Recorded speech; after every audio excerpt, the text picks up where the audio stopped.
Bezrat Hashem, alors on va essayer de démarrer. Alors Bezrat Hashem, Chodesh Tov à tout le monde. Chodesh Tov. Donc on va démarrer Bezrat Hashem aujourd'hui, Masechet Shabbat, Daf Rafalef. On avait commencé hier le deuxième Pérec. Donc Bezrat Hashem, c'est bon? C'est bon pour tout le monde? C'est bon, super Bezrat Hashem. Donc voilà, donc on démarre.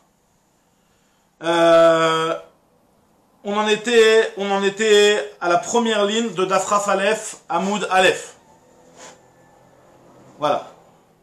Donc maintenant, l'Agmara nous dit la chose suivante. Donc on était en train de parler des différentes huiles et des différentes mèches qu'on a le droit ou qu'on n'a pas le droit d'utiliser justement pendant Shabbat parce que c'était des mèches qui étaient de mauvaise qualité et qu'on risquait, si on était amené à les utiliser, de les toucher pendant Shabbat. Et donc c'était un risque que les Chachamim nous ont interdit de prendre.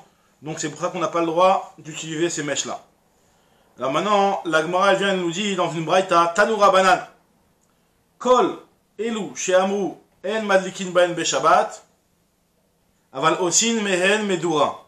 Toutes les huiles et toutes les mèches qu'on n'a pas le droit d'utiliser pendant Shabbat.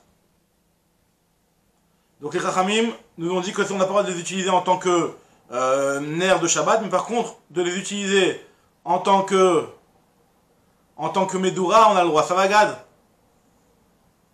Baruch Hashem. Voilà, bon, c'est mon Yaga qui est arrivé, Baruch Hashem. Ah. Si tu veux, Gad, tu peux éteindre le micro chez toi si tu arrives, bon, sinon c'est pas grave. Alors voilà, on continue. Donc on vient de démarrer un instant. Alors, nous dit la Gemara qu'on n'a pas le droit d'utiliser ces mèches-là et ces huiles-là pour en faire une bougie, pour les nérotes de Shabbat, mais par contre on peut les utiliser pour en faire un feu. Parce que quand on va les utiliser pour en faire un feu, c'est vrai qu'elles ne sont pas de très bonne qualité, mais le fait que quand on fait un feu, c'est quelque chose de plus important. Donc là, le risque que ça vienne à s'éteindre, il est moins grand et donc il y a moins de problèmes. Puisque comme ce que dit Rashi, une allume l'autre, vu qu'il y en a plusieurs, l'une à côté des autres, une allume l'autre, et donc c'est bon. Maintenant, continue la Gemara. Aval Osin, Me'en, Medura, Ben Leitramem Kenegda, que ce soit un feu pour se chauffer à partir de lui, Ben Leishtamesh Leora, ou que ce soit un feu pour que on utilise sa lumière. D'accord? Que ce soit un feu comme ça ou un feu comme ça, on a le droit, il n'y a aucun problème. Alors, très bien. Juste un instant, voilà. Alors, maintenant, Ben al-Gabe Karka, Ben al-Gabe Kira. Pareil aussi, peu importe que ce feu soit posé sur la terre directement, ou alors qu'il soit sur une Kira, c'est-à-dire sur la Kira, c'était la petite cuisinière de l'époque, donc la petite gazinière de l'époque, quoi. C'était une genre de petite table avec à l'intérieur, en dessous, on mettait un feu, et donc il y avait un trou au milieu pour qu'on dispose des casseroles, etc. Donc même si on a mis ce feu-là, on l'a mis par-dessus la Kira, hein, peu importe, dans tous les cas, on ne craint pas que la personne va venir à toucher ce feu-là, parce qu'une Medura, c'est quelque chose qui ne risque pas de s'éteindre. Vélo Asrou, et là, la Sotmeni Petit, là, la nerf Bilbat, ce que les Chachamim ont interdit, c'était seulement de les utiliser pour en faire des mèches pour le nerf, donc pour les nerfs de Shabbat. Très bien. L'Agma nous dit, Vélo Beshemenkik, on avait cité juste avant dans la Mishnah, on avait cité comme huile, une des huiles interdites, c'était le Shemenkik. Alors c'est quoi de l'huile de kik? Alors le kik, nous dit la Gemara, Maï Shemenkik, Amar Shmuel, Sha'altinu le Kol Nechute Yama. Shmuel nous dit, j'ai demandé à tous ceux qui descendaient en mer, donc tous les marins, je leur ai demandé, c'est quoi ce Shemenkik? Et ils m'ont tous dit que Of Echad Yeshbekar Cheayam, dans les pays lointains, il y a un espèce d'oiseau, Vekik Shemo, qui s'appelle kik. Et donc quand on utilise ces graisses, les graisses de ce petit oiseau-là, de cette petite volaille, et ben sa graisse, on n'a pas le droit de l'utiliser pour en faire de l'huile pour les nérotes de Shabbat. Rav Yisraël Bered de Rav Yehuda, lui, il est en désaccord avec ça, il nous dit Amar Mishra de Kaza. C'est l'huile de Kaza. Alors Kaza, c'est pas Kaza au Maroc, hein, mais c'est l'huile de Kaza, c'est l'huile qui est faite à partir de graines de coton. Alors graines de coton, voilà ce que Rachid dit. Rachid dit coton, d'accord? Très bien. Donc c'est ça le Shemenkik. Et cette huile-là, on n'a pas le droit de l'utiliser pour les nérotes de Shabbat. Resh Lakish lui dit non. Le mot kik, ça fait référence au kikayon, comme le kikayon de Yona. On sait que dans le Sefer Yona, on nous raconte un moment comme quoi Yona, il s'est mis sous une grande feuille. Il y avait ce qu'on appelle un kikayon. Alors en français, je sais pas comment on appelle. Ok. Chada Kacher. Un sycomore, ok. En tout cas, comment on appelle ça? Le kikayon, donc c'est Achar du sycomore, mais bon, on ne sait pas. Mais en tout cas, c'est une grande feuille. C'est quelque chose, en fait, c'est des feuilles. C'est un petit arbuste qui a des feuilles qui sont géantes. Un petit peu, tu sais, comme des nénuphars qu'il y a sur les mers, sur l'eau, etc. Des grosses feuilles comme ça. Et en fait, qui sont utilisées pour. On dit que quand on se met à leur ombre, ça protège et on est tranquille.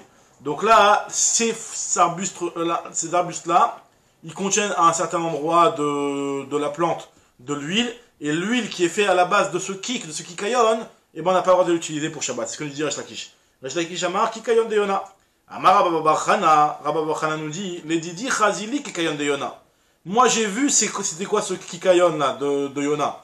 Donc comme je disais tout à l'heure, le kikayon, on appelle ça le kikayon de Yona. Le kikayon c'est une espèce. Quand on dit le kikayon de Yona, c'est parce que ça fait référence à, dans le Sefer Yona, quand on nous raconte que Yona s'était mis à l'ombre de ce kikayon. Et donc on nous raconte comment Yona il avait tiré du moussard de ce kikayon, etc.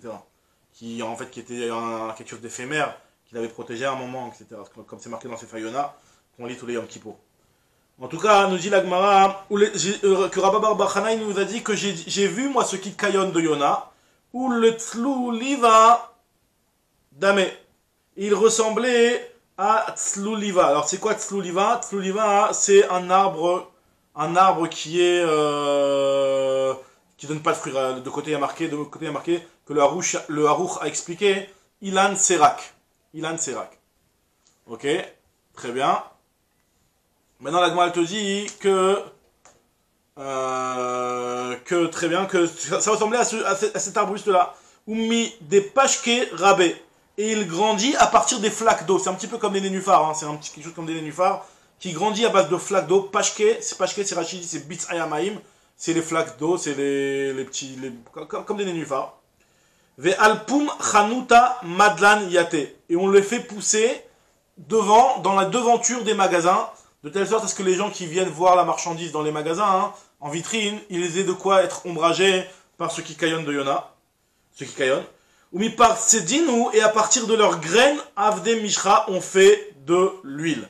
Et donc c'est cette huile-là justement qu'on n'a pas le droit d'utiliser pour Shabbat. Oube Anpoui, Nichan, et à l'ombre de leurs branches, on se repose. Kol Briché des Marava, tous les malades d'Eretz Israël. Ouais, tu disais Hachar, t'as dit quoi? Ouais. Ok. On fait de l'huile avec. L'huile de ricin. Chava Kacher, merci. Bravo Google. Ok. En tout cas,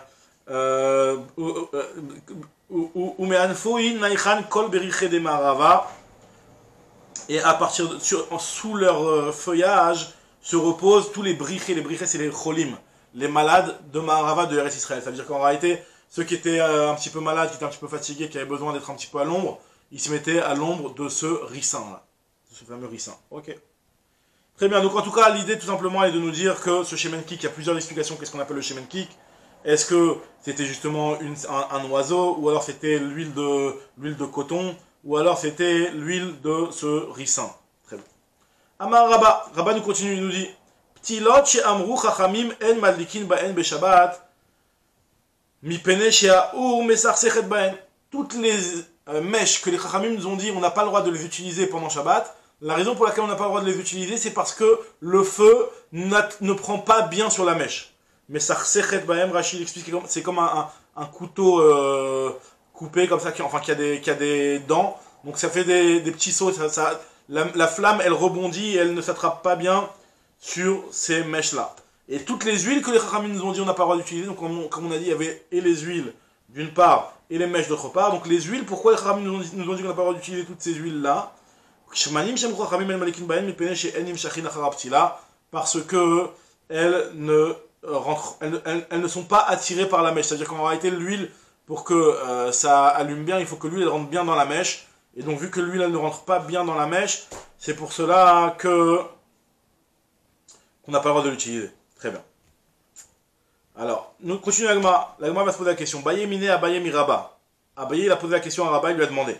Shmanim shamru chachamim en madlikin baen be Shabbat. Les huiles que les chachamim nous ont interdit d'utiliser pendant Shabbat. Maou sheiten letochan shemen kol sheu ve'adlik. Est-ce qu'on a le droit de les mélanger avec une huile correcte, d'accord? Même une petite quantité. Et on sait très bien que, apparemment c'était ça la réalité des choses, c'est qu'en réalité quand on prenait de la bonne huile et qu'on la mélangeait même avec de la mauvaise huile, et ben finalement la bonne huile, elle permettait à la mauvaise huile de pénétrer dans la mèche, et donc finalement même la mauvaise huile, elle servait à bien allumer la mèche. Donc la Gemara se pose la question, est-ce qu'on a le droit de mélanger avec un petit peu de bonne huile pour pouvoir utiliser cette mauvaise huile? Mi gazrinan, est-ce qu'on fait une gzera? Est-ce que les chachamim nous ont interdit en faisant une gzera et en disant Dilma atele azluke benayou? On t'interdit de peur que tu vas venir l'utiliser tout seul. Oh non, ou alors non. Alors Amarle lui a dit En madlikin. Non, non, faut ne pas l'utiliser. Pourquoi? Maïtama, pour quelle raison? Les fichiers En madlikin. Puisque tu ne peux pas les utiliser à part, donc c'est vrai, tu ne peux pas les utiliser même en étant mélangés. Bon, on a perdu Ethan, mais je ne sais pas s'il est là. Ok. Très bien. En tout cas, Etivé nous dit l'Agmara. Donc là, encore une fois, on vient de dire qu'on n'a pas le droit d'utiliser de l'huile qui n'est pas une bonne huile, mélangée avec une bonne huile, de peur qu'on vienne utiliser la mauvaise huile toute seule. Nous dit l'Agmara Etivé. Karach davar chez Madlikinbo, al-gabe davar chez Madlikinbo. El Madlikinbo. Amar Rabban Shimon ben Gamliel, shel beit Abba, yu korchin ptila al-gabe egoz ou Madlikin. Donc l'Agmara nous apporte une braïta qui nous dit que si jamais on a enveloppé, karach, on a noué, on a lié quelque chose, une mèche qui était utilisée, qu'on a le droit d'utiliser pendant Shabbat, avec quelque chose qu'on n'a pas le droit d'utiliser pendant Shabbat. Alors nous dit l'Agmara que d'après Tanakama, on n'a pas le droit de l'utiliser, mais d'après Rabban Shimon ben Gamliel, il nous raconte que c'était comme ça qu'il faisait dans la maison de son père. Rabban Shimon ben Gamliel, il a dit Shel beit Abba yu korchin ptila gabe egoz. Donc dans la maison de mon père, il avait l'habitude de prendre une mèche et de l'envelopper avec une égoz, avec une noix qui est en réalité quelque chose qu'on ne peut pas utiliser en tant que mèche. Donc on voit bien que dans la vie de Rabban Shimon ben Gamliel, en tout cas on voit qu'ils avaient effectivement la coutume d'allumer avec ces choses-là. Donc tu vois bien que c'est autorisé, comment toi tu me dis que c'est interdit? Katanemiat madlikin, tu vois bien qu'on nous dit qu'on a le droit de l'utiliser. Alors il lui a dit, au lieu de me poser la question avec Rabban Shimon ben Gamliel, Amar lui a répondu, il lui a dit attends, toi tu viens et tu me poses une question par rapport à la vie de Rabban Shimon ben Gamliel, mais au contraire, regarde la vie le premier avis, la vie de Tanakama, et regarde, il a l'air de dire effectivement, comme ce que je suis en train de dire moi, Ade motaf limit de Rabban Shimon ben Gamliel, plutôt que de venir me poser la question à partir de la vie de Rabban Shimon ben Gamliel, Sayinu imi de Tanakama, viens m'aider à partir de la vie de Tanakama. L'Agma dit non, Hallo Kashia Maaserav. Non, tu sais pourquoi je préfère te poser la question avec Rabban Shimon ben Gamliel? Parce qu'on a un principe dans toutes les Gmarotes, tout le temps on voit ça, que une halakha qui est illustrée avec, qui est accompagnée d'une histoire, d'une coutume dans la pratique, où on a vu les gens pratiquer cette chose-là, ça a plus de poids que Stam Chacham qui dit une halakha. C'est ce qu'on appelle Maaseh Rav. Lorsqu'il y a eu un Maaseh, lorsqu'il y a eu une histoire, Rav, eh ben, ça a plus d'importance. Rav, c'est-à-dire c'est plus rachou, c'est plus important que Stam une halakha. Donc c'est pour ça que j'ai préféré te poser la question de Rabban Shimon ben Gamliel qui lui nous racontait que dans la maison de son père il avait vu qu'on faisait cette chose-là, qu'on utilisait une mèche bonne avec une mèche pas bonne. Justement c'est pour ça que je te pose la question. Alors il lui dit... Donc finalement la question revient, comme Kasha, donc la question revient. Alors j'écoute Arié. Hein? Ouais Arié.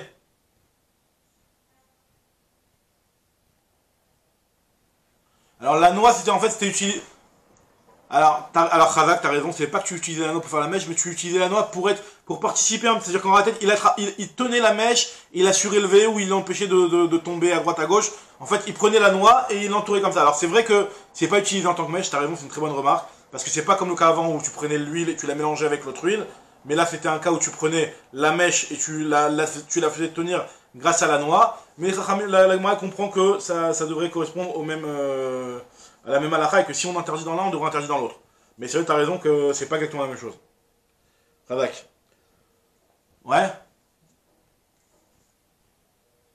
Alors, ouais, exactement. Ils utilisaient la noix comme le petit tsaf d'aujourd'hui, exactement. Et là, la Gemara comprend que cette chose-là, si c'est pas une chose qu'on peut utiliser en tant que mèche, ça devrait être un problème.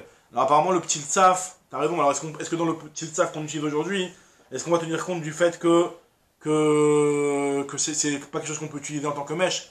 Mais en réalité la Gma va tout de suite expliquer, elle va dire qu'il y a une différence, comme tu as dit. C'est pas exactement la même chose quand tu vas l'utiliser pour faire de l'huile ou pour faire une mèche et quand tu vas l'utiliser pour soutenir. Ça va être la réponse de la Gma. Ouais, cher? Ok. Alors, la Gma nous dit la chose suivante, elle nous dit que comme Kashia, Maïlav Ladik, n'est-ce pas que tu vas utiliser, au départ la Gma comprenait, ah voilà, Hacher, Arié, pour répondre à ta question, la Gma dit, au départ elle comprenait qu'on utilisait la noix pour l'allumer. La Gma dit non, les hakpot. Les hakpot, ça veut dire c'est pour que on n'utilisait pas la noix en tant qu'allumage, mais on utilisait la noix en tant que petit tsaf. Donc t'as raison, enfin, je me souvenais plus, c'est la réponse de la Gma exactement, c'est de dire que la noix on l'utilisait pas pour ça. On l'utilisait pas pour l'allumer. La Gma dit il hakpot. Si tu l'utilises juste pour la soutenir, alors pourquoi Tanakama il interdit? Maïtama Tanakama. La Gma te dit, tu sais quoi, non, il n'y a pas de Tanakama, il n'y a pas de Rabban Shimon Ben Gamliel, en réalité il n'y a qu'un seul avis dans cette braïta.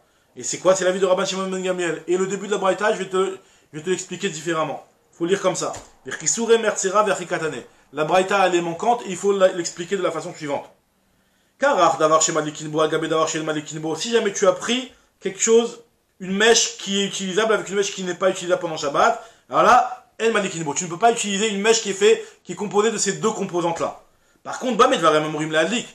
Dans quel cas je te l'interdis? Seulement si tu vas utiliser les deux composantes pour l'allumage. Donc tu vas les utiliser en tant que mèche. Par contre, si tu les utilises pas en tant qu'allumage, mais tu l'utilises juste en tant que pour ne pas que la mèche pour que la mèche elle flotte sur l'eau, alors là dans ce cas-là, ce sera autorisé. Bamet va mourir la Adlik. Aval leakpot mutar. La preuve en est chez Rabban Shimon Ben Gamliel Omer, parce que Rabban Shimon Ben Gamliel nous dit Shel bet abay ou kochin ptila gabe goz. Donc l'habitude était dans la maison de mon père de les envelopper avec une noix pour que justement la mèche tienne bien et que ne s'enfonce pas dans l'eau. Donc très bien, la Gma te dit ah bon, donc ça veut dire que tu es en train de me dire que j'ai pas le droit alors que je te pose la question. Alors Ini, est-ce que c'est vraiment vrai ce que tu es en train de me dire? Ve'amarav bruna amarav chelev meutar ve'kirve dagim sheni mochu adam noten letocho shemen kol shehu madlik. Si tu utilises des graisses, alors chelev meutar, c'est de la graisse, mais pas en état solide, de la graisse qui est fondue. De la graisse qui a été chauffée, qui a été fondue. Vekirve dagim, et donc c'est des entrailles, de la graisse aussi de poisson, des entrailles de poisson. Chez Nimochou qui ont été fondues, Adam noten et shemen, un homme a le droit de mélanger ça avec de l'huile, kol shehu, ne serait-ce même qu'une petite quantité, ou madlik, et il peut allumer. Donc on voit bien qu'on peut mélanger des espèces qui a priori ne sont pas des bonnes espèces, puisque le chelev, on avait dit dans la Mishnah, chelev, on avait vu, c'était la fin de la Mishnah, Nachuma m'a dit Omer, madlikin bechelev mevushal, vechachamim omrim, echad mevushal, vechad sheino mevushal, en madlikin bo. Donc on voit que normalement on ne devrait pas allumer avec du chelev. Et malgré tout on voit ici, et on voit ici que même si tu l'as mélangé avec de la bonne huile, tu ne peux pas l'utiliser.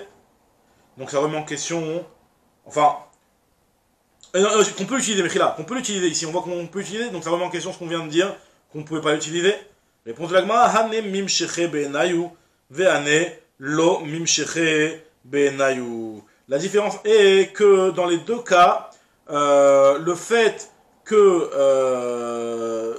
quand tu les utilises toutes seules, en réalité, normalement, ces graisses-là vont quand même dans la mèche.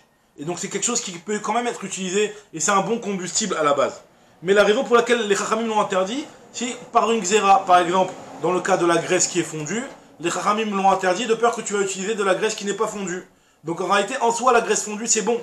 Et donc c'est pour cela que vu que la seule raison pour laquelle on l'interdit, c'est à cause d'une xéra, et que de vouloir interdire aussi en la mélangeant avec une autre huile sur une autre xéra, ça fait une xéra sur une autre xéra, et les Chachamim ne font pas une xéra sur une autre xéra. C'est ce que nous dit la Gemara ici. En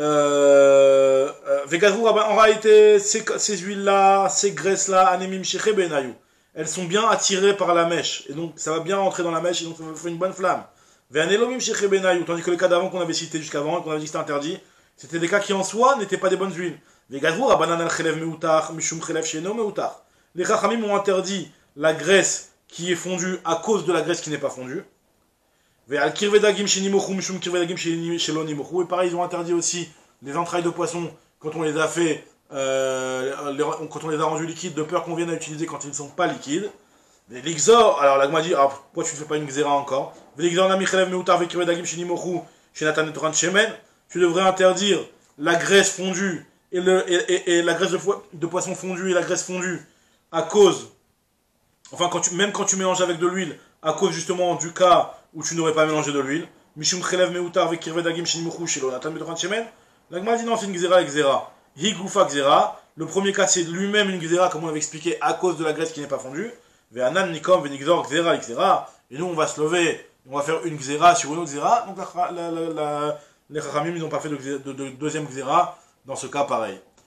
Donc comme on avait déjà expliqué, que les Chachamim ne font de Gzera sur une autre que dans des cas bien précis, dans des cas où tu as besoin de la deuxième Gzera pour permettre de tenir la première. Mais sinon, les Chachamim ne font pas de Gzera sur une autre Gzera. Très bien. Donc je continue. Vas-y, Ethan. Ouais.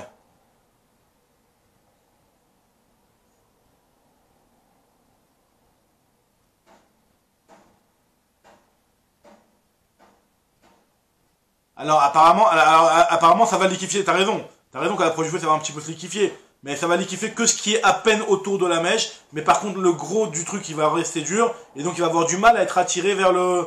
Si t'as juste, je sais pas moi, quelques grammes qui sont liquéfiés...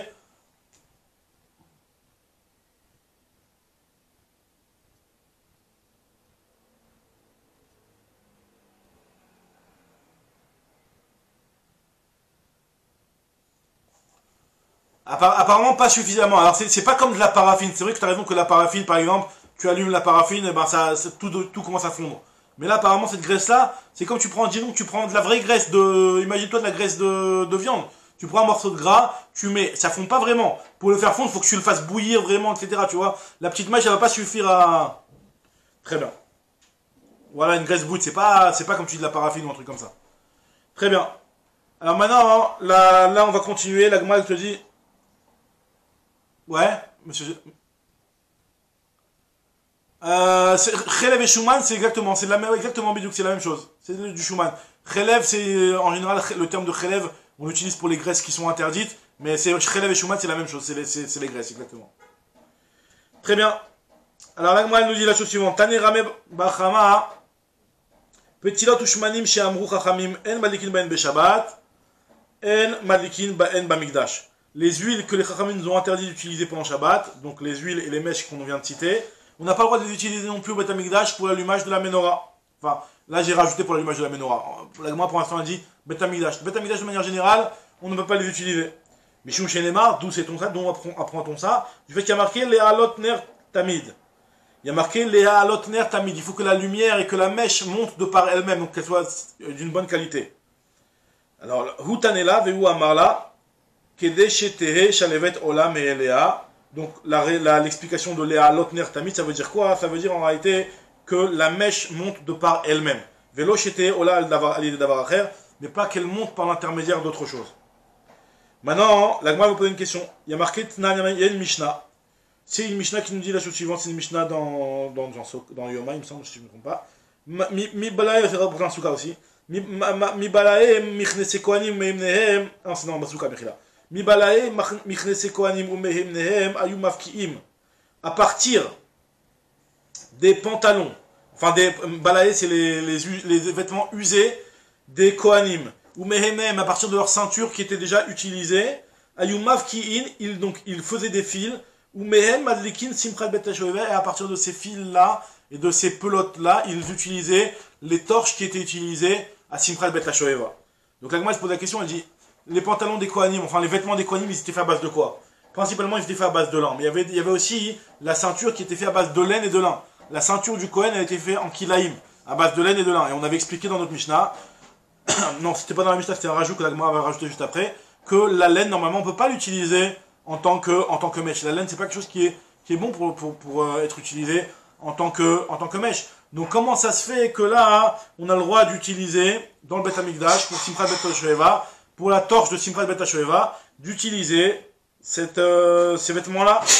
Donc la Gemara nous dit Simchat Bet Hashoeva Shane. En réalité, pour Simchat Bet Hashoeva, c'est différent. Nous, ce qu'on était en train de parler, c'était par rapport à la menorah. Mais par rapport à Simchat Bet Hashoeva, c'est différent. Très bien. Tashma. Alors, on nous dit la Gemara elle va apporter une autre preuve. Des Tanira Babar Matna, Big De Kiuna chez Balou, les vêtements Kohanim qui ont été usagés. Mafki, Otanoumen, a eu aussi une ptilote la Mikdash. Il y a marqué qu'on faisait avec des mèches pour la menorah du Bet Mikdash. Donc c'est pas que pour Simchat Bet Shoeva. Donc tu vois bien que même pour la menorah, on utilisait la ceinture du Kohen qui était faite à base de laine. Alors là, il m'a dit Maïlav de Kilaïm, n'est-ce pas qu'on parle de la partie qui est Kilaïm, qui est mélange laine et lin, donc qui contient de la laine, et donc pas des vêtements qui sont à base de lin. Là, il m'a dit l'eau, des boots, c'est seulement les vêtements qui sont à base de lin. Les vêtements qui sont à base de lin, boots c'est le lin, donc les vêtements qui sont à base de lin, on pouvait les utiliser pour faire l'allumage de la menorah. Parce qu'en fait, on sait que le Kohen Gadol, il a 4 vêtements. Il a, pas le Kohen Gadol, le Kohen Ediot Mechila, il a la toque, il a la tunique, il a le pantalon et il a la ceinture. D'accord? Et donc tous les vêtements ils sont faits à base de lin, à part la ceinture qui est faite à base de lin et de laine. Donc effectivement quand on nous dit ici qu'on utilisait les vêtements du Kohen pour faire les mèches de la menorah, on parle des vêtements sauf la ceinture parce que la ceinture elle contient de la laine et c'est problématique. Très bien, donc là, Baruch Hashem, là maintenant on va rentrer dans la Sugia, dans les fameux dapim de Hanouka. Là en réalité c'est un sujet indépendant de Hanouka, donc Bezrat Hashem. On va voir un petit peu les sujets de Hanouka. Amar Ravuna nous dit la Gemara. Amar Ravuna, ouais Gad.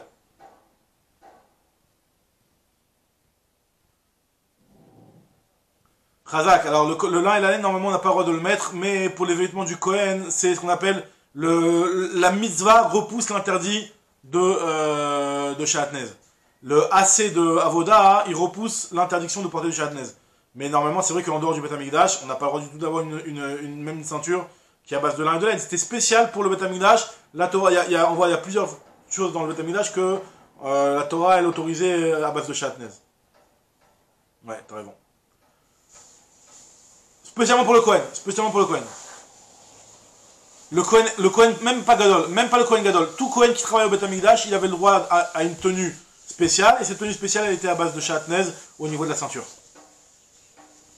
Voilà. Très bien. Maintenant, ouais, uniquement eux. Nous dit la Gemara, Amar Ravuna. Ravuna nous dit, Tilot ushmanim shamru chachamim en madlikin baen beshabbat.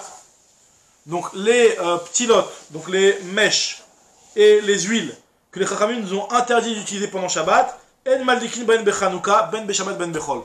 On n'a pas le droit de les utiliser pour Hanouka, que ce soit le Shabbat de Hanouka ou le Chol de Hanouka. Dans tous les cas, on n'a pas le droit de les utiliser. Pourquoi? Parce que, premièrement, alors la Gemara elle va expliquer pourquoi. Amarava, Maïtama, pour quelle raison on n'a pas le droit de les utiliser? Maïtama de Ravuna. Nous dit la Gemara, Kassavar, Kavta, Zakukla. La raison pour laquelle on n'a pas le droit, c'est parce que Kavta, Zakukla, ça veut dire que. Excusez-moi. Kavta, Zakukla, ça veut dire que si jamais la mèche des bougies de Hanouka s'éteint, normalement on a l'obligation de la rallumer. On a l'obligation de la rallumer. Ça veut dire qu'en réalité, on va voir finalement que la halakha n'est pas comme ça. C'est-à-dire que quand tu allumes une bougie de Hanouka, si elle n'a pas duré le temps minimum, on va dire une demi-heure, comme on va voir juste après, et ben normalement tu dois la rallumer. D'après cet avis-là, on va voir que la halakha n'est pas comme ça. En tout cas, nous dit la Gemara que d'après cela, c'est pour ça que justement qu'on n'a pas le droit d'utiliser les mèches qui ne sont pas de bonne qualité, parce qu'elles risquent de s'éteindre. Et pourquoi pendant Shabbat, nous dit la Gemara, ou mutar l'ishtamesh leora. Pour Shabbat, il y a une deuxième raison, une raison supplémentaire qui m'interdit de l'utiliser. C'est le fait que Ravuna pense qu'on a le droit d'utiliser les bougies de Hanouka. À l'inverse de nous, on sait très bien que dans la halakha, on n'a pas le droit de profiter des bougies de Hanouka. Elle a nous réchoute les rotam bilvad, seulement de les regarder. Mais Ravuna lui pensait qu'on a le droit d'utiliser les néros de Hanouka. Donc si on les a amenés à les utiliser pendant Shabbat, par exemple pour, je sais pas moi, pour lire un livre ou quoi que ce soit, et ben on risque de venir toucher les nérotes et de transgresser l'interdiction de brûler ou d'éteindre. Donc c'est pour ça que les Chachamim nous ont interdit d'utiliser ces mèches et ces huiles pendant Hanouka, que ce soit pendant le Chol de Hanouka ou pendant le Shabbat de Hanouka. Alors, très bien. Amar Rava, Maïta Ama, de Ravuna, Kassavar, Kavta Zakukla. Si jamais ça s'éteint, on a l'obligation de les rallumer. Ou Mutar l'Ishtamesh Lora, on a le droit d'utiliser la lumière des bougies.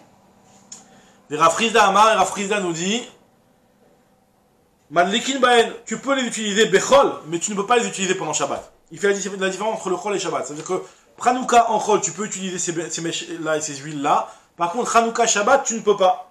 Pourquoi? Kassavar, lui, il pense que Kafta Enzakukla. Il pense que tu n'as pas l'obligation de rallumer la bougie, à partir du moment où tu l'as allumée avec une quantité d'huile suffisante, et qu'elle s'est éteinte toute seule, même si c'est vrai que la qualité de l'huile a fait que ça a pu arriver, que ça s'éteigne, tu n'as pas l'obligation de la rallumer. Donc c'est pas grave, c'est pour ça que le chol tu peux utiliser ces mèches-là. Par contre, B Shabbat, tu ne peux pas parce que, vu qu'on autorise, d'après cet avis-là aussi, d'utiliser les Nerot de Hanouka pour son profit, donc c'est pour ça qu'on risque pendant Shabbat d'être amené à Shemayaté, à toucher la bougie, vu que c'est des lumières qui ne sont pas de bonne qualité. Alors ça c'était...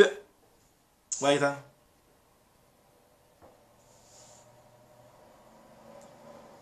Ayom Tov, en réalité c'est la même raison que pour Shabbat. Parce que... Non, parce que le Shemayaté c'est aussi un problème, c'est pas seulement d'allumage, c'est un problème d'éteindre aussi. Et éteindre on n'a pas le droit pendant Yom Tov. Shemayaté c'est interdit même pendant Yom Tov.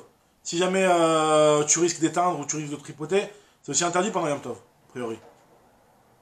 Mais je crois que tu as raison. Il y a que tu as raison, Ethan, que les règles par rapport à Yom Tov elles sont un petit peu différentes. Parce que c'est vrai que quelqu'un qui est en train d'utiliser un air pendant Yom Tov et qu'il a besoin de le toucher un petit peu pour que ça s'allume mieux, a priori, tu as raison qu'il aurait le droit normalement pendant Yom Tov. A priori. Bon. En tout cas, nous dit la Gemara que d'après Rabbi Zera maintenant, Amar Rabbi Zera, Amar Rav Matna, Ve Amrela, Amar Rabbi Zera, Amar Rav. Donc, soit Rabbi Zera, non de Rav Matna, soit Rabbi Zera, non de Rav. Et donc, c'est comme ça, la halakha, on va voir. Tu peux les utiliser à Hanouka, que ce soit pendant le Chol, que ce soit pendant Shabbat. Pourquoi? Parce que même si ça s'éteint, c'est pas grave. Donc tu peux les utiliser pendant le Chol. Et pendant Shabbat, il n'y a aucun risque que tu viennes à les toucher, puisque normalement les Nerot de Hanouka assurent les Shtamesh. En les Shtamesh baem. À ce que nous dit la Gemara, Amar Rabbi Yirmiyah Maïta Ama, des Rav, quelle est la raison de Rav? Kasavar Kavta En Zakukla. Il pense que si jamais les bougies sont éteintes, tu n'as pas l'obligation de les rallumer. Et tu n'as pas le droit de profiter des Nerot de Hanouka. Donc c'est pour ça que même Shabbat, il n'y a pas de risque que tu viennes à tripoter le tout. Alors, nous dit la Gemara, quand il a dit ça quand il a rapporté ça, Rabbi Yirmiyah, cette réponse-là, il ne l'a pas accepté au début. Velo Kibla mine. Velo Kibla, il ne l'a pas accepté. Non, j'ai fait une excusez-moi. Amroua Rabanan Kamed Abaye, les Chachamim disaient ça devant Abaye au nom de Rabbi Yirmiyah. Velo Kibla, il n'a pas accepté. Abaye, on lui a dit ça au nom de Rabbi Yirmiyah, il a dit non, allez, cette réponse-là ne me convient pas. Après Kiyata Rabbi, lorsque Rabbi est venu, Amroua Rabanan Kamed Abaye, Misheme de Rabbi Yochanan. Ils ont dit ça au nom de Rabbi Yochanan, et là, Pitom Vekibla, il a accepté. Amar, il a dit, Isaka, si j'avais été méritant, Gamirta Leshma Temeikara, j'aurais dû accepter depuis le départ. Pourquoi si j'avais été méritant? Parce qu'il avait entendu la première fois, il avait entendu quelques mois ou quelques années plus tôt. Et le fait d'avoir appris une halakha plus tôt, ça fait que tu aurais appris cette Torah-là plus jeune, et le fait d'apprendre la Torah quand on est jeune, elle reste plus ancrée. C'est ce que nous dit la Gemara. Ve Agamra, qu'est-ce que ça nous change? Ve Agamra, pourtant au final il a appris cette halakha-là, qu'est-ce que ça lui change de l'avoir appris plus tôt ou plus tard? Nous dit la Gemara, Nafkamina le Girsa de Yankuta. La Nafkamina, elle est par rapport à l'étude qui est faite quand on est plus jeune. Yankuta, c'est-à-dire quand on est Yenuka, Tinok. Quand on est plus jeune, l'étude qu'on fait quand on est jeune, elle nous reste plus que quand on commence à prendre de l'âge. Très bien, alors nous dit la Gemara, Vekavta en zakukla, donc finalement toi tu m'as dit que si jamais ça s'éteint c'est pas grave. Pourtant il y a un enseignement qui me dit, ou pourtant il y a marqué que Mizvata, que la Mizva de Nerot Hanouka, Mishetishka Chama, Chetich le Regal Minashuk, elle est depuis le moment de la tombée de la nuit, du coucher du soleil, enfin là on fait référence à la tombée de la nuit, jusqu'au moment où il n'y a plus personne dans le chouk, où il n'y a plus personne dans la rue. Donc ça veut bien dire, a priori, que si ça s'éteint pendant cette période-là, il faut la rallumer. Maïlav, n'est-ce pas que des Ikavta, Hadar, Madlikla, que si jamais ça s'éteint à ce moment-là, il faut la rallumer. La Gemara nous dit, non, lo, de ilo hadlik, madlik. Là, ce qu'on est en train de nous dire, c'est que c'est dans ce laps de temps-là, depuis le coucher du soleil, jusqu'à depuis la tombée de la nuit, jusqu'au moment où il n'y a plus personne dans la rue, c'est à ce moment-là que si jamais tu ne l'as pas encore allumé, tu dois l'allumer. C'est la fameuse halakha qu'on dit que tu dois allumer dans la demi-heure après la tombée de la nuit. Inami, deuxième explication, tu sais qu'est-ce qu'on a voulu dire quand on t'a donné ce laps de temps entre la tombée de la nuit et le moment où il n'y a plus personne dans la rue? À l'époque, ça durait une demi-heure ce moment-là. Donc, shi'ura, les shi'ura, c'est pour nous dire la mesure d'huile qu'on doit mettre dans les Nerot de Hanouka. Nous, on a l'habitude de dire que c'est une demi-heure. Donc, c'est pour ça qu'on a l'habitude de mettre une quantité d'huile suffisante pour que les bougies de Hanouka durent une demi-heure. Alors c'est quoi cette histoire de nous dit la Gemara, c'est quoi cette histoire de gens qui sont plus dans le chouk? Nous dit la Gemara, c'est jusqu'à quand exactement ce temps-là où il n'y a plus personne dans la rue? À partir du moment où les pieds des Tarmoudaï, alors Tarmoudaï c'était des artisans qui avaient l'habitude de ramasser le bois et de vendre le bois pour se réchauffer, et donc eux ils restaient un petit peu plus longtemps dans le chouk. Même si les gens de manière générale, dès que la nuit commençait à peine à tomber, ils se confinaient chez eux. Par contre, eux, ces gens-là, ils restaient un petit peu plus parce qu'ils savaient que voilà, celui à qui manquait un petit peu de bois pour s'éclairer à la maison, il descendait et il achetait du bois chez eux. Très bien. Continue l'agma. Tanoura Banan, mitzvah Chanouka, la mitzvah du ner de Chanouka, c'est ner ish ou beto. C'est la mitzvah, elle est ner ish ou beto. Ça veut dire quoi ner ish ou beto? Ça veut dire qu'une bougie par famille. La mitzvah, c'est une bougie par famille. Vea meadrin, et celui qui veut faire bien, qui veut faire la mitzvah en meadrin, ner l'école echad ve'echad. Il utilisera une bougie pour chacun des membres de la famille. Une bougie pour chacun des membres de la famille. Donc ça veut dire que si jamais il y a 3 garçons dans la famille, eh ben on allumera 3 bougies. Alors pour l'instant, très bien monsieur Genatia, Chazak Baruch, mais pour l'instant, ça c'est une halakha qui pour l'instant, le premier niveau de Méadrin, c'est un niveau qui est indépendamment de la Sfarad Ashkenaz. C'est que d'après tout le monde, si on veut faire le niveau 1 de Méadrin, c'est une bougie pour chacun. Mais là on n'a pas parlé encore de faire 1, 2, 3, 4, 5 en fonction des jours. C'est que chaque jour, une bougie par enfant. Voilà, ça c'est le premier niveau. Maintenant, deuxième niveau, c'est quoi le deuxième niveau? C'est Meadrin mina Meadrin, et là ça va rentrer dans une discussion, vers Meadrin mina Meadrin, donc ceux qui sont Meadrin mina Meadrin, Bet Shammai Omrim, Yom Rishon, Madlik Shmone, Mikan Ve'elach, Pachet Ve'olech. D'après Bet Shammai, on va en descendant, c'est-à-dire que le premier jour on en allume 8, deuxième jour 7, etc., jusqu'au dernier jour on en allumera qu'une seule, et d'après Bet Hillel, Yom Rishon, Madlik Echat, Mikan Ve'elach, Mosif Ve'oler. D'après Bet Hillel, premier jour on en allume une, et après on va en augmentant. On est Mosif Ve'oler, on rajoute des bougies, nombre de jours. Regarde. Tu veux... Mkhila. Alors très bien. Donc en tout cas la Gemara te dit ici que donc c'est une marloquette entre Bet Shammai et Bet Hillel. Et là effectivement là monsieur Ganassia, là il y a une marloquette dans les Rishonim qui au final est une différence de coutume entre les Ashkénazes et les Séfarades. Est-ce que quand on est venu donner le niveau de Meadrin à Meadrin qui nous dit de faire 1, 2, 3, 4, 5, 6, 7, 8, d'après Bet Hillel, en tout cas, est-ce que c'est quelque chose qui est seulement pour le père de famille, donc on revient sur le premier niveau de la mitzvah, ou alors on prend le deuxième niveau de la mitzvah qui était de faire une bougie chacun, et sur ça, chacun fait 1, 2, 3, 4, 5, 7, 8, 9, 10. Tosfot ici, il dit comme le minag des Sfaradim, le Rambam lui dit comme le minag des Ashkenazim, c'est un petit peu un truc qui est l'inverse, même si normalement les Sfaradim ils font comme le Rambam, et les Ashkenazim comme le Tosfot, mais là le minag il a été un petit peu inversé, et on suit le minag tel qu'il est marqué dans le Tosfot ici, et les Ashkenazim ils suivent comme c'est marqué dans le Rambam. Maintenant la Gemara veut expliquer pourquoi Bet Shammai ils disent 7, 8, 9, 10, 8, 7, 6, etc. Et pourquoi Bet Hillel ils disent en crescendo. Maïtama de Bet Shammai, nous dit la Gemara, Keneged Yamim Anichnasim. Be'ezrat Hashem. En tout cas nous dit... Ouais, mais...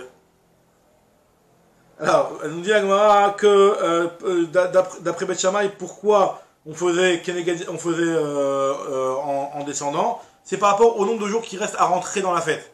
Donc là, on est le premier jour, il en reste 8, donc on allume 8 bougies. Le deuxième jour, il en reste 7, on allume 7 bougies. Tandis que d'après Bet Hillel, c'est Kenegadim Mamiotim, par rapport aux jours qui sont sortis. C'est-à-dire que si là, le premier jour, bah, il y a un premier jour qui se termine, voilà, on allume une bougie. Deuxième jour, il y a un deuxième jour qui se termine, on allume 2 bougies. Ça, c'est la première explication. Deuxième explication,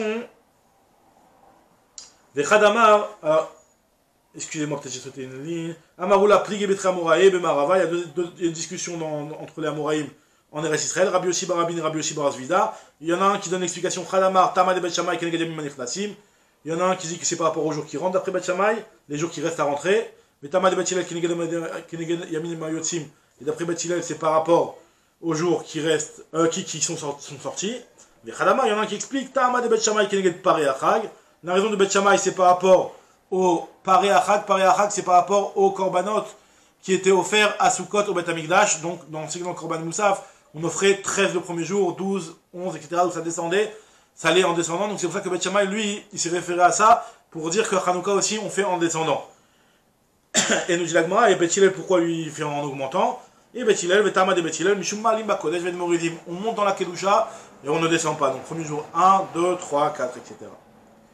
Amar Baba Chanan Rabbi Yochanan, Shne Skenim Ayu Bet Sidan, il y avait deux vieux Chachamim dans la ville de Sidan. Et Chadasaki Bet Shammai, et Chadasaki Divrei Bet Hillel. Il y en a un qui a fait comme Bet Shammai, et il y en a un qui a fait comme Bet Hillel. Zenoten Tam Lidvarav, il y en a un qui se justifiait en donnant l'explication de Keneged Pariacha, des taureaux qui étaient offerts pendant la fête de Sukkot. Mais donc l'autre il donnait l'explication à son comportement hein, par rapport à la halakha que Moridim Bakodesh, Malim Bakodesh ven Moridim. Tanoura Banan dit la Braïta, Ner Chanouka mitzvah la nichal petach beto. Le ner de Chanouka, on a la mitzvah de le poser à la porte de la maison, mi bachutz à l'extérieur. C'est ça la mitzvah à la base.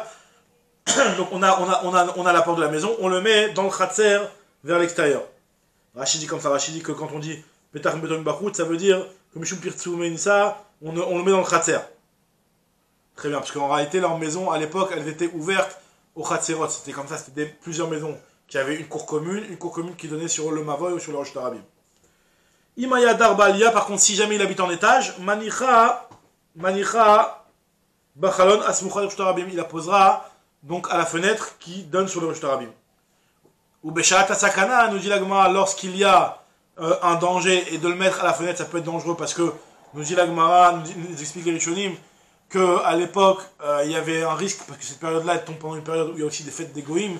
Les fêtes des Goïm, ils disaient que non, celui qui allume une bougie ce jour-là, c'est que pour notre Avodazara.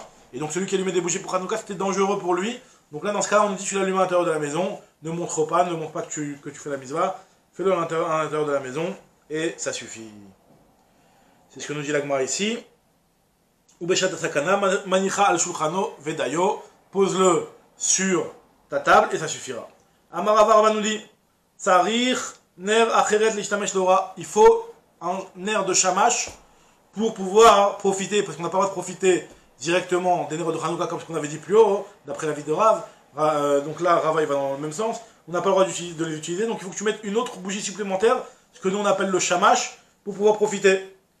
Ve'ika medura, par contre, si jamais il y a un feu à côté, ou par exemple la lumière d'électricité, l'autre tsarir, normalement, tu n'as pas besoin, mais Karadine, de mettre un shamash. Normalement, Minadine, tu n'as pas besoin si tu as la lumière de la maison. Maintenant, Ve'i Adam Khashouvu, si c'est un homme Khashouv qui lui n'a pas l'habitude d'utiliser la Medura, parce que c'est quelque chose qui était utilisé seulement pour quelqu'un qui n'était pas un homme important apparemment. Ve'i Adam Khashouv, comme on avait parlé avec Rabbi Shmuel la dernière fois. Ve'i Adam Khashouvu, Afalgav Deika Medura Tsarich Nera Cheret. Même s'il y a un feu, on devra pour lui mettre une autre bougie.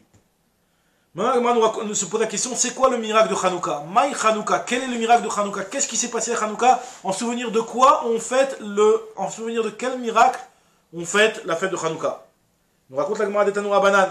Bekaf e Bekislev, le 25 Kislev, Yomé de Hanouka Tmanya Inun, commence les 8 jours de Hanouka. Des Lol et Mispat Beon, dans lesquels on n'a pas le droit de faire de espédim, de faire d'oraison funèbre. Ou des Lol et Tanot Beon, ce sont des jours où on n'a pas le droit de faire de Ta'aniot. Pourquoi? Lorsque les Yevanim, les Grecs, sont entrés dans le Echal du Beth Amikdash, Tim ou Kol Hashmanim Sheba Echal, ils ont rendu impures toutes les huiles du Echal. Ou Gavra, Malchut, Bet Hashmona, et lorsque les Hashmonaïm se sont rebellés contre eux et ils les ont vaincus, Venitrum et ils les ont battus, Batkou, ils ont vérifié, Velo Matsu et la part Echad Shal Shemen Shayal, Muna Bechotamo Shal Kohen Gadol. Ils n'ont trouvé qu'une fiole d'huile qui était posée et scellée avec le tampon du Kohen Gadol. Velo Ayabo et la et à la base, on ne pouvait allumer avec que pour un seul jour.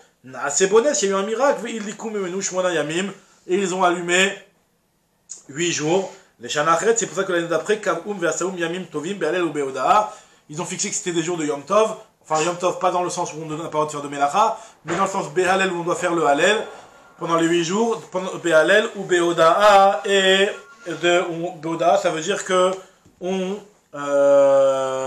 Be'alel ou Be'oda'a, ça veut dire qu'on doit dire Alanissim dans le Birkat Amazon. Très bien, donc l'Agma continue, on nous dit Tnanatam. Il y a une Mishnah qui nous dit la chose suivante. Getz. Alors c'est quoi Getz? Getz, c'est une étincelle. une étincelle ayotse mitachat apatish, qui sort de donc en tapant avec le marteau, ça fait une étincelle avec l'enclume, d'accord? Donc là, à partir de là, ça fait une étincelle. Veyotse veizik, et donc cette étincelle là, elle a endommagé.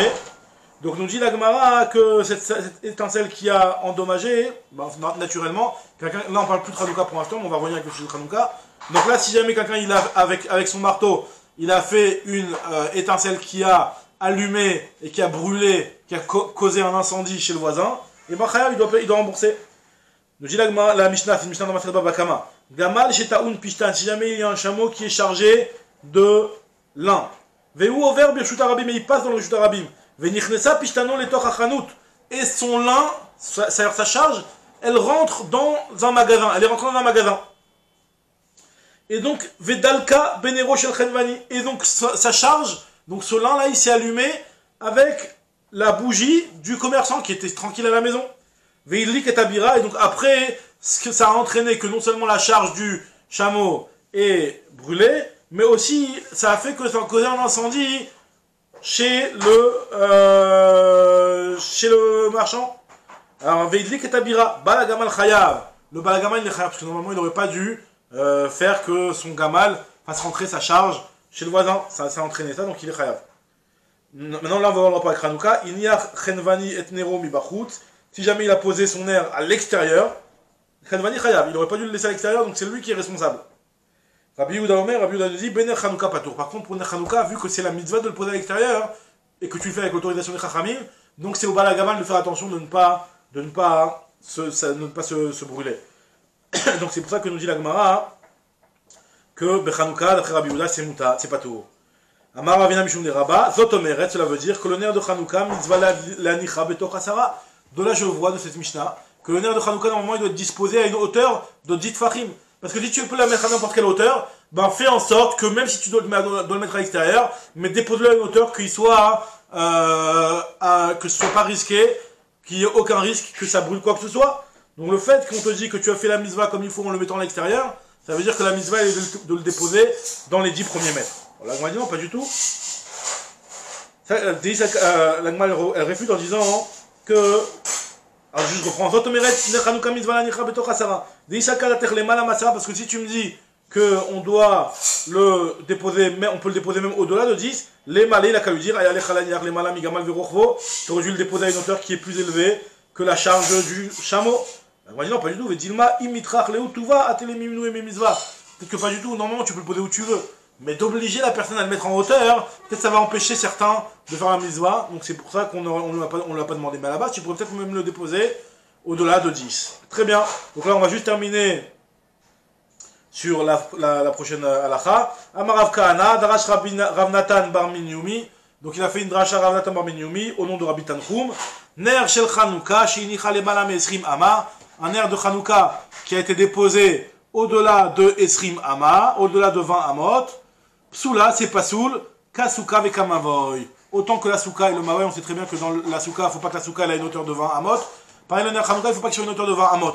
Pareil, le Mavoy aussi, on sait très bien que le Mavoy, dans la poutre qu'on doit mettre pour autoriser un Mavoy, il ne faut pas qu'il soit une hauteur de 20 Amot. Pareil aussi, le Ner de Hanouka, il ne faut pas qu'il dépasse 20 Amot, ça veut dire 10 mètres. D'ailleurs, sur cette Gemara-là, il y a un Ritva qui est intéressant. Il me semble qu'il y a sur cette Gemara-là qui dit que si, parce qu'en fait de cette halakha-là, on apprend que quand tu habites au 5-6e étage, et ben a priori, tu es au-dessus de 20 amot. Donc tu peux pas allumer les néros de Hanouka à la fenêtre. Et il me semble que sur ça, il y a un Ritva, si je me trompe pas, hein, je ne l'ai pas revérifié cette fois-ci, mais il me semble que le Ritva ou un autre Mefarech dit que à partir du moment où on te voit en face et tu es à la hauteur dans les 10 mètres d'une personne qui est dans un immeuble en face, enfin là-bas il parle pas d'immeuble, mais en tout cas une personne qui te voit, alors là dans ce cas-là, ce serait autorisé. Donc Chazak ou Baruch, Baruch Hashem, on a terminé le DAF, Baruch Hashem. Chodesh Tov, ça va, c'est bon, vous m'avez